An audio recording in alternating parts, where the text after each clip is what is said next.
है, क्योंकि आप तो मान रहे हो ना सदा ही शुद्ध है, सदा करता है। अब अगर सदा करता है तो फिर संसार के अभाव का प्रसंग आता है। और यदि प्रकृति को संसार माना जाए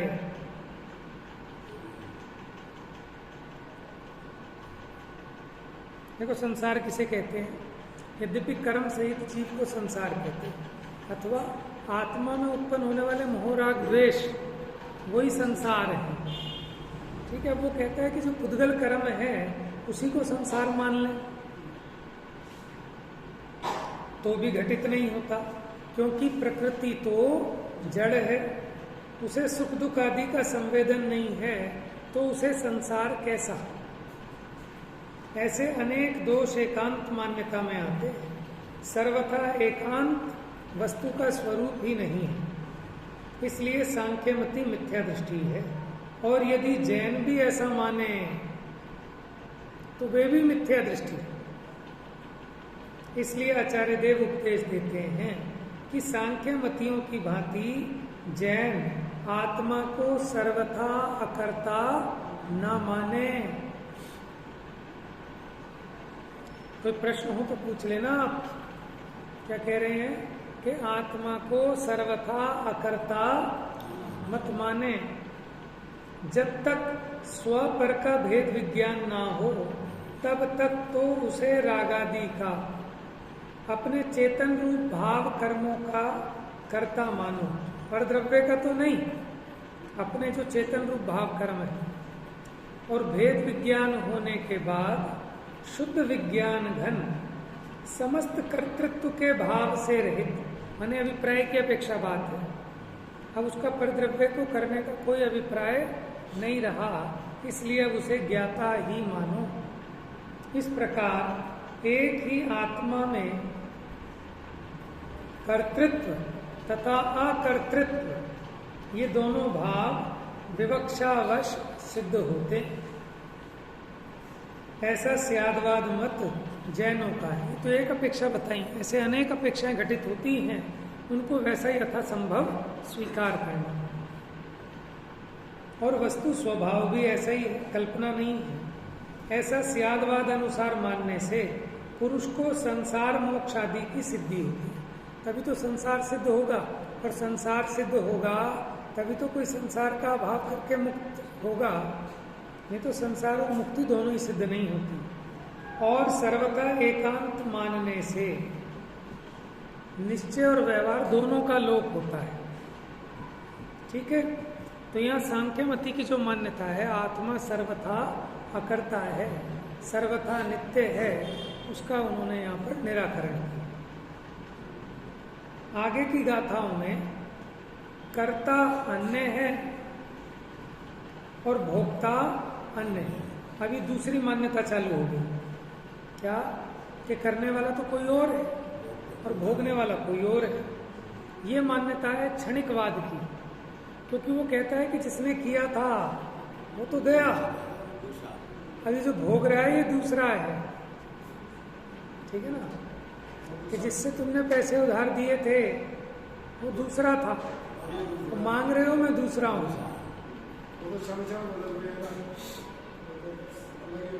तो उसने भी क्या किया, उसकी गाय खोल के ले गया।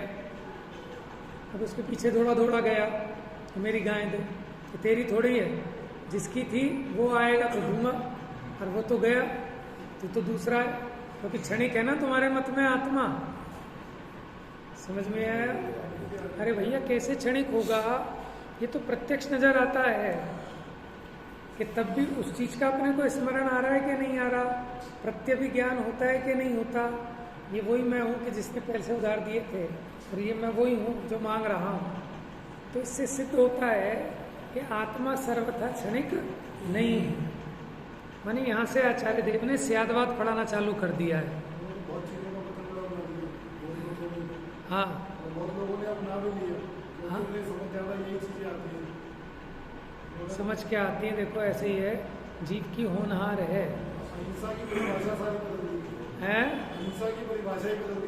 हाँ। तो ऐसा है ना, देखो नाना जीवा नाना भावा, अज्ञानियों का भी खूब चल ही रहा है।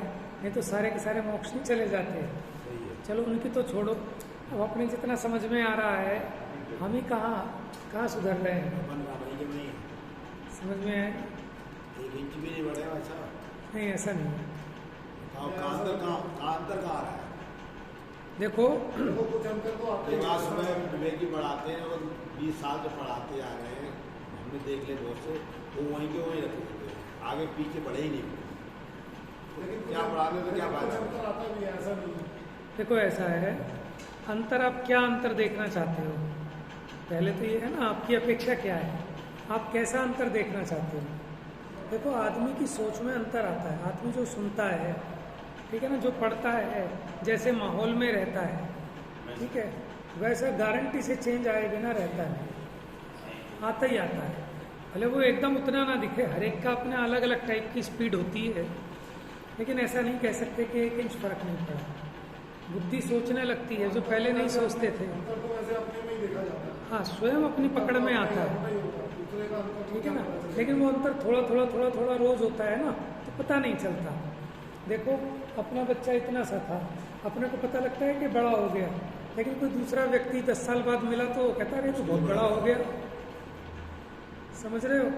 तो हम अपनी परिणति का निरंतर इवैल्यूएशन करते हैं, तो हम निरंतर इतना इतना इतना इतना इतना बढ़ रहे हैं, तो हमें नहीं लगता कि कुछ बड़े हैं। लेकिन आज से 20 साल पहले की अपनी परिणति देखें और आज की अपनी परिणति देखें, अपनी सोच देखें 20 साल पहले की आज की। 20 साल पहले कोई जरा सी बात बोल तो जाए बर्दाश्त थी, लेकिन आज देखो तो कहीं कोई फर्क पड़ा है कि नहीं? उस समय की आसक्ति, आज की आसक्ति, हर एक जीव अपना अपना इवेल्युएट कर सकता है। कदाचित ऐसा हो सकता है, कदाचित उल्टा भी दिख सकता है, लेकिन आपको अपने अभिप्राय को टटोलना है।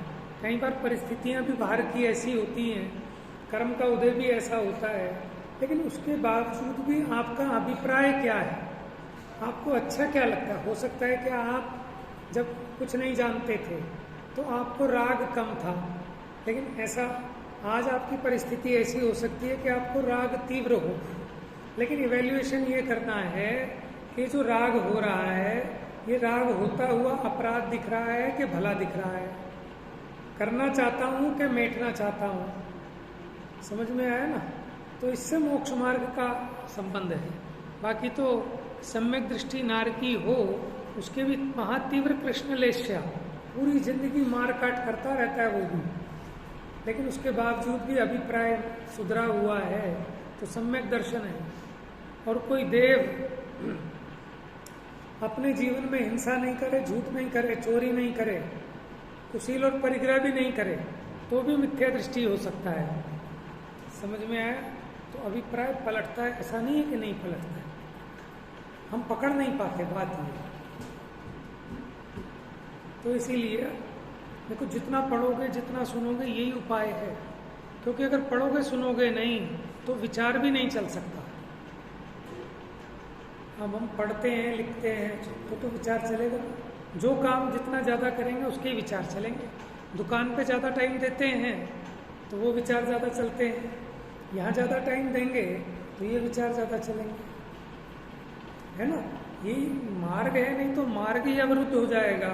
अगर आप ऐसा कहोगे कि कोई फर्क नहीं पड़ा, तो फिर कोई जिनवानी क्यों सुनेगा, क्यों स्वाध्याय में आएगा, क्यों पढ़ेगा?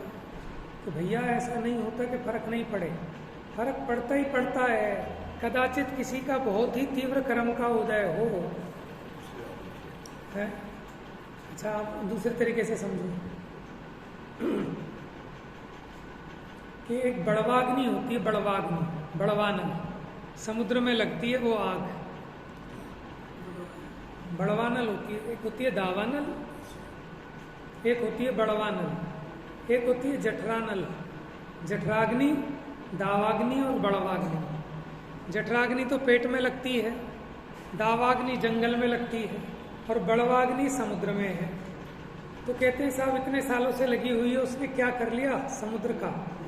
आज भी समुद्र वैसा का वैसे भरा हुआ है कि नहीं भाई साहब, अगर ये बड़वाग्नि नहीं होती तो इसके किनारे जितने शहर बस रहे हैं ये सब बाढ़ में डूब गए होते, ये दिखते नहीं, लेकिन इनका कुछ नहीं बिगड़ा। तो वो जो बड़वाग्नि जल रही है उसी ने कंट्रोल कर रखा है। ऐसे आप कह रहे हो 1 इंच नहीं बढ़े, अरे हो सकता है कि किसी के तीव्र कर्म का उदय ऐसा हो कि अगर वो यहाँ नहीं लगता तो ना जाने कितनों के तो मर्डर कर चुका होता, कितनों की डकैती मार चुका होता। भले ही वो आगे बढ़ता हुआ नहीं दिख रहा, लेकिन उसके तीव्र कर्म का उदय होने पर भी वो गड्ढे में नहीं गिरा, ये भी एक बहुत बड़ी बात है। तो यानी जो है उसकी अनुमोदना करना, जो प्राप्त हुआ है उसकी सराहना और प्रशंसा भी करना, तभी तो मार्ग में आगे बढ़ेगा जी। और अगर ये मान के बैठ जाए कि कुछ लाभ ही नहीं होता तो फिर आएगा ही क्यों? ऐसा नहीं, हम पकड़ नहीं पाते, हम दूसरे को जज नहीं कर पाते, हम तो बाहर की क्रिया देखते हैं। आपको दिखे पैंट शर्ट पहनते थे, अभी उन्होंने धोती कुर्ते में आना चालू कर दिया, तब आपको लगेगा साहब ये तो बहुत पलट के स्वाध्याय में लग के लाल नीले पीले कपड़े छोड़ दिए और नियम से सफ़ेद कपड़े पहनने लगे, तब आपको लगेगा साहब इनमें आया परिवर्तन। बात बोलने की स्टाइल बदल जाए, ठीक है ना, रोटियां कम खानी चालू कर दें, आंखें अंदर धंस जाएं, पेट पिचक जाए, तब कहोगे साहब ये लगे हैं सही लाइन पे। समझ में ना, हमें तभी तो लगता है, और कैसे लगेगा? ठीक है। और आदमी कोई अपनी दुकान पे जा रहा है टाइम पे आ रहा है, वे हम तो सुधरे, ठीक है, लगना भी चाहिए, क्योंकि मार्ग कल अंत में बात की थी ना संयम की, भाई आपको अंदर में कचोटना चाहिए। आप देखो, पहले जब आप 20 साल पहले गांव से आए होंगे, आपके बड़े बड़े सपने होंगे, जब हमारा भी काम धंधा जम जाए, हम भी बड़ा काम कर लें। अब ये जीव को ऐसा लगता होगा कि क्या यही करता रहूँगा, क्या ये दूसरों की नौकरी मजदूरी, ये मजदूरी है कि पे हमें कितना चाहिए कि 2 रोटी सुबह 2 रोटी शाम, और फिर क्यों इतना सर खपाई कर रहे हैं, किसके लिए कर रहे हैं? कहीं ना कहीं अंदर में लगना चालू होता है ना कि ऐसी ज़िंदगी निकाल देंगे क्या कि करने लायक काम नहीं है। तो ये जो ऐसी भावना बन रही है जीव की, ये भी बहुत बड़ा पुरुषार्थ चल रहा है, क्योंकि सबका उदय एक जैसा नहीं होता, ठीक है ना। पुराना भी तो पड़ा है अभी कर्म, तो धीरे धीरे निपटेगा। अरे तीर्थंकर जैसों को 24 भक्तों शास्त्रों में गिनाए हैं, वो तो गिनाए हैं, समझ में है। काम चालू होने के बाद भी इतना टाइम लग गया, तो इसमें हम कह रहे हैं 1000 भवों में भी काम निपटा लो तो भी आप बहुत बढ़िया हो, समझ में आया ना। तो ऐसा नहीं सोचना कि नहीं, बिल्कुल पड़ता है फर्क। अब मानो मैं 1 घंटे यहाँ नहीं आता, मैं लेट हो गया ऑफिस से आने में, ठीक है, नहीं आता, तो मेरी खोपड़ी इतनी खराब हो रही थी, जितनी मेरे को टेंशन थी वो बढ़ती के घटती। अब मैं आ गया, मैंने कहा चलो 15 मिनट में मिलेंगे, जो मिलेगा। अब यहाँ आया तो मुझे तो बहुत लाभ दिखता है, एकदम जितनी सुबह से शाम तक की टेंशन थी, कसाएं थी, उपयोग खराब था, आकुलता थी, है, वो सब छू मंतर। बताओ लगता है कि नहीं लगता है? माने हम उस टेंशन को नींद में भी नहीं भूल पाते, और जिनवाणी सामने होती है तो हमें याद नहीं आती वो विकल्प, वो आकुलताएं। तो ये कम लाभ है क्या? स्ट्रेस फ्री हो गए आप, ठीक है। लोग स्ट्रेस फ्री होने के लिए न जाने क्या क्या कितने कितने पैसे फूक रहे हैं, क्या क्या उपक्रम कर रहे हैं, लेकिन स्ट्रेस फ्री नहीं होती। लेकिन वो आधा घंटा कि जब हम चर्चा करते हैं, उस काल में उपयोग की ऐसी एकाग्रता होती है कि वो तीव्र कसाए तुरंत बंद हो जाती है। हाँ भाई, परिणामों में कसाई बढ़ती है, क्योंकि जैसा संयोग बाहर का निमित्त, ऐसा निमित्त नैमित्तिक संबंध है जीव के परिणामों का। हम ये नहीं कह रहे कि निमित्त जबरदस्ती कराता है। मेरे पास फोन आया, भाई तुमने इतनी लेट कर दी, आते क्यों नहीं टाइम पे, दुनिया को पागल समझ रखा है, तो गुस्सा आ गया। मैंने कहा मना कर दो, मैं नहीं आऊँगा, 1 घंटा लगेगा। कसाई हो जाती है ना। तो मानो जिनवानी नहीं पढ़े तो फिर और अपसेट रहेंगे, भाई स्वाध्याय भी गया, ये भी हुआ, वो परिणाम भी नहीं सुधरेंगे। तो आप ये नहीं कह सकते कि 1 इंच भी फायदा नहीं होता। हम कह रहे हैं जितना फायदा हुआ उतना ही भला है, जितने राग आदि मिटे उतना भला है। हम 10 मिनट भी स्वाध्याय में आ जाते हैं तो परिणति में फर्क पड़ता है कि नहीं पड़ता है?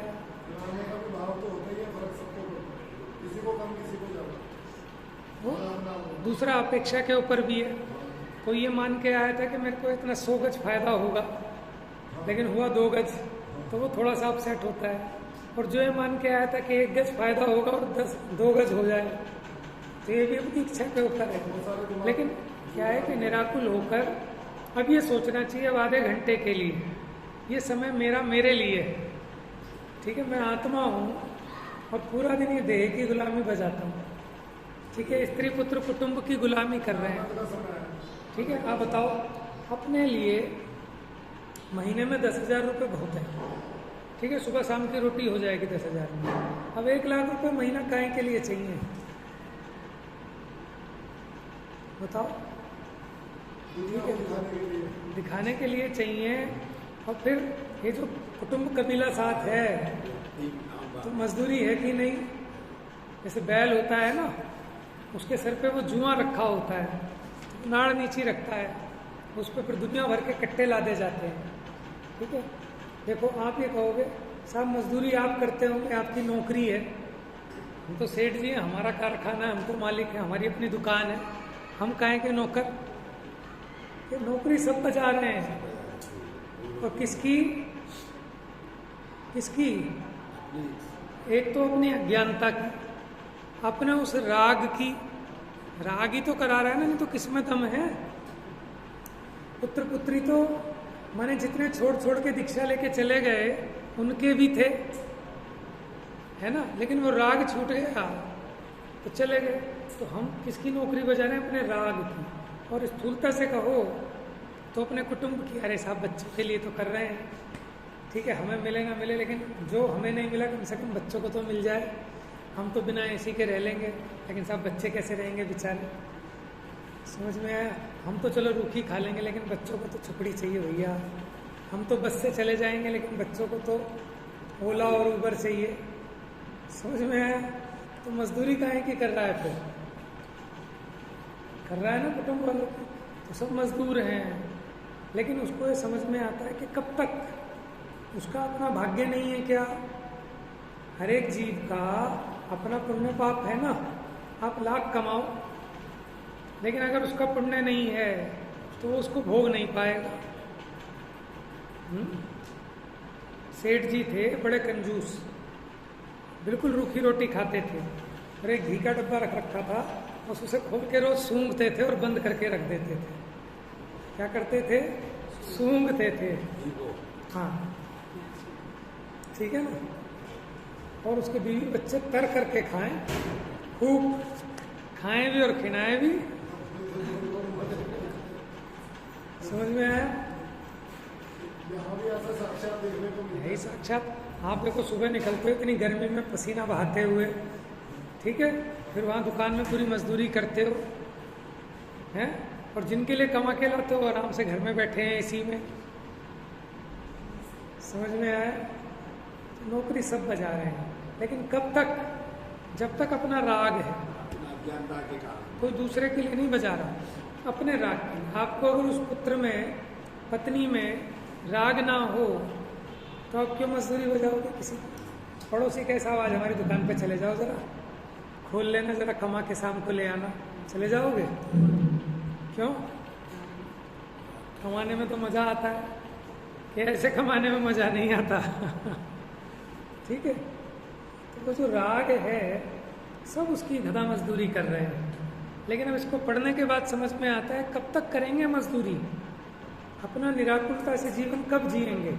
जब यहाँ आधे घंटे को आते हैं तो लगता है कि देखो जीवन ये है कि तत्व को सुनो तो कसाय रहती नहीं, शांत हो जाती है, विषयों की इच्छा भाग जाती है?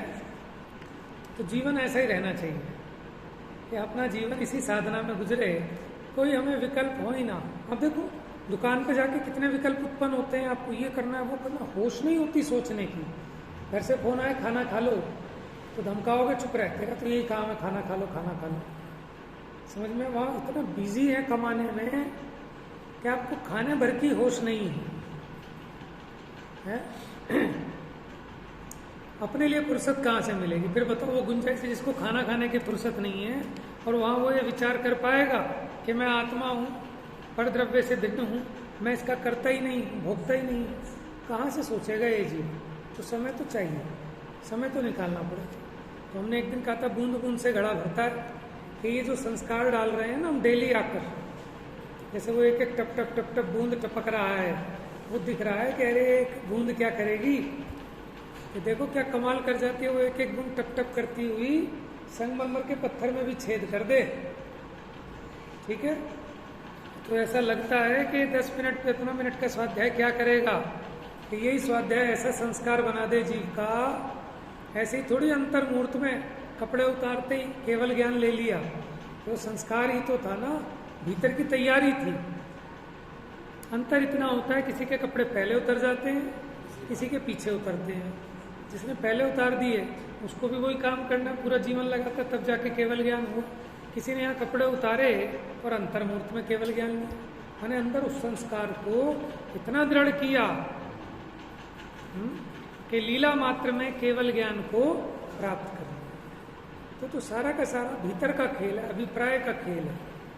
ठीक है, समदृष्टि दृगधारी की मोहे रीत लगत है अटापटी, क्या बाहर नार की कृत दुख भोगे अंतर सुख रस गटा गटी। और अब देवों के लिए जैसे संयम धार सके ना पैर धारन की उर चटा चटी, कि धार नहीं पाता लेकिन भीतर में कि संयम में जीवन कितना अच्छा है, कि प्रभु संत साधु बन के विचरूं वह घड़ी कब आएगी, ऐसी भावना रहती है उसको। तो कारण विशेष के कारण संयम नहीं हो पाता, लेकिन अभिप्राय तो पूरा है। अभी जरा वो उस तरह का उधर पलटेगा तो तुरंत दीक्षा लेके भागेगा। आपको लगता है कि वो उन्होंने एक टूटता तारा देखा तो वैराग्य हो गया, कि टूटता तारा नहीं, भीतर में पूरे तैयार थे। वैराग्य अंदर में उछाले ले रहा था, वो तो एक बहाना चाहिए था बस, और वो एक विकल्प बना। ठीक है, वो निमित्त बना, तो कहीं कोई चरा भरा सा विकल्प था और वो भी टूट गया और जाकर दीक्षा ले। ये संस्कार है, समझ में आया ना। तो जीव को देखो अभी इस भूमिका में ये जो आग लगी पड़ी है ना जगत में काहे की, कि 5 इंद्रिय के विषय भोगों की जो आंधी है, उस आंधी से अपने को बचाकर अपना वो सम्यक ज्ञान का दीपक जलाना है। ऐसी आंधी में आसान बात है, ऐसी तूफानी आंधी चल रही हो और वहाँ आपका इतना छोटा सा दिया, पहले तो जलाना ही मुश्किल, और जल जाए तो फिर उसको संभाल के रखना मुश्किल, तो कितना पुरुषार्थ चाहिए आप ये सोचो। ये पंचम काल कली काल है, दुखमा काल, और इसमें ऐसी विषयों की आंधी है, इतना मिथ्या मत का प्रचार है। अन्य मति की छोड़ दो, जो जैन मत है उसमें भी इतनी मान्यताएं प्रवेश कर गई। ठीक है ना, कितना दुर्लभ हो गया, माने विषयों की आंधी चल रही है, और उसमें ये जीव सम्यक ज्ञान की ज्योति जला ले और फिर उसे संभाल ले, बहुत पुरुषार्थ चाहिए। ठीक है ना। एक बार संजय जेवर जी ने बताया था कि चौथे काल का जीव, माने अगर वो 3 दिन के उपवास करता था उसको जितना फल नहीं मिलता था, आज का जीव अगर एकासन भी करे तो उससे ज्यादा फल है। क्यों? कि उस समय शरीर का संगठन इतना अच्छा, बाहर के निमित्त बढ़िया, सब चीजें अच्छी। तो अब ये देखो आज के जीव का पुरुषार्थ ज्यादा है, समझ में आपके शरीर में ताकत है, अनुकूल संयोग है, सब बात है, तो सरल होता है। लेकिन प्रतिकूल परिस्थितियों में रहकर, ठीक है ना, और वो काम करना, उसके लिए कितना तीव्र पुरुषार्थ चाहिए। तो पुराना कर्म का उदय है, वो आकर निर्जरित हो रहा है, लेकिन उसमें जो समता भाव रखता है, भेद विज्ञान करता है, इस मार्ग को नहीं छोड़ता। एक नियम सार जी की गाथा है कि अगर कोई ईर्ष्या भाव से निंदा करे इस मार्ग की, छोड़ो ना भक्ति तुम अरे इस वीतरागी मार्ग की। समझ में, अपने आप को यहाँ बनाए रखो, तो ये भी अपने आप में बहुत बड़ी उपलब्धि है। कि हम इससे न छूटें, ये भी कम उपलब्धि नहीं है। नहीं तो सारा जगत कहाँ कहाँ जा जाके सर फोड़ रहा है, कहीं तांत्रिकों के पास, कहीं मांत्रिकों के पास। है? बड़ी आंधी है, उस आंधी में आप उड़ के वहां नहीं गए, ये भी बहुत बड़ी उपलब्धि है। समझ में आगे नहीं बढ़ पाए कोई बात नहीं, लेकिन जब ऐसी विपरीत हवा चल रही है और उसमें अब जहां थे वहीं भी खड़े रह गए, तो ये भी कम नहीं है। समझ में आया? देखो, जितनी पूंजी लेके आए हो उसको बढ़ा के ले जाना है, घटाना नहीं। पहले कहीं कुछ तो किया होगा, कोई अनुमोदना की होगी, किसी की अच्छी भावना भाई होगी, तो ये जैन कुल मिला, उस पर ये जिनवाणी मिली, फिर उसको सुनने की रुचि मिली, और फिर समझने लायक बुद्धि भी मिली। तो कुछ तो किया होगा ना पहले। अब उस पूंजी को बढ़ा के ही ले जाना, घटा के नहीं ले जाना। ये अलग बात है, कोई 2 के 4 करके ले जाए, कोई 2 के 20 करके ले जाए, ये अपना अपना पुरुषार्थ है। चलिए, पूरा हो गया। अब ये बात चलेगी कि कर्ता अन्य है और भोक्ता अन्य है। ये अब नया प्रकरण, दूसरी मान्यता क्षणिकवाद की। जो बौद्धमती है वो ऐसा मानता है, वस्तु को सर्वथा क्षणिक मानता है, और सांख्यमती का क्या था, वस्तु को सर्वथा नित्य मानता है। ठीक है, शेष चर्चा कल करेंगे। मिथ्याता में नाश वे को, ज्ञान के प्रकाश वे को।